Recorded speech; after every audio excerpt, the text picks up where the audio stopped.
contest, but she didn't want to go up on stage alone. We all agreed to enter with her, and the next thing I knew, I was named the winner and handed $500 in cash. As it turned out, Courtney's boyfriend, Brad, wasn't cheating on her. He worked at the club as a bouncer and didn't tell her because he didn't know how she would feel about it. She didn't care one bit, but he forbade her from entering any more strip club-sponsored contests. I, on the other hand, found the experience exhilarating. I continued to enter the contests and won first place every time. After my 5th win, Courtney's boyfriend told me the manager of the club would like to speak with me in his office. I was hesitant to go, but Brad assured me he was a nice man and promised to wait right outside the office door for me. Reluctantly, I followed Brad to an office in the back where he introduced me to the manager, Scott, who promptly offered me a job. After giving it some thought, I accepted the offer on a trial basis. The contests had done a lot to boost my confidence, and I thought performing on stage would, too. And that's how I came to be the headlining performer at the Booby Trap during my college years. While it wasn't conventional by any means, working as an exotic dancer seemed to be just what I needed to bring me out of my shell. I fought hard over the years and managed to overcome most of my childhood traumas. I only had one major issue that I hadn't been able to completely overcome. Whenever men started yelling or fighting, I would curl into a ball or cower into myself and completely shut down as a flashback or panic attack consumed me. Thankfully, it never happened while I was performing. As the years passed, the time between flashbacks grew longer and longer, but they never completely went away, and I wasn't sure they ever would.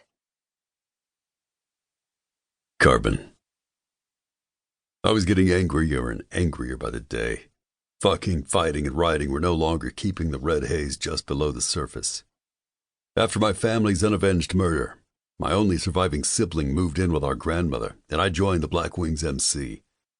My dad was a patched member, and I'd always planned to follow in his footsteps, but I never thought I would be doing it without him. On the 1-year anniversary of my family's murder, I lost my shit and nearly beat a man to death in a matter of seconds. Granted, he deserved a few hits, but nothing like the ass-whooping he received from me. If Phoenix and Badger hadn't been there, I would likely be spending my foreseeable future behind bars. The next morning, Phoenix called me into his office and told me, in no uncertain terms, I needed to get myself under control, or I would lose my patch. Then he said the words that ultimately saved me. I think you should consider joining the military. Your patch will be here when you get back, and we'll look after your grandmother and sister. I knew I needed help, so I took his advice and joined the Marines. He was right. The structure and discipline did help me learn some self-control. I also learned new skills, honed old ones, and found ways to channel my anger when I couldn't suppress it. Or so I thought. As it turned out, I hadn't dealt with anything. I pushed it all to the back of my mind and managed to keep my anger locked down, only losing control a handful of times.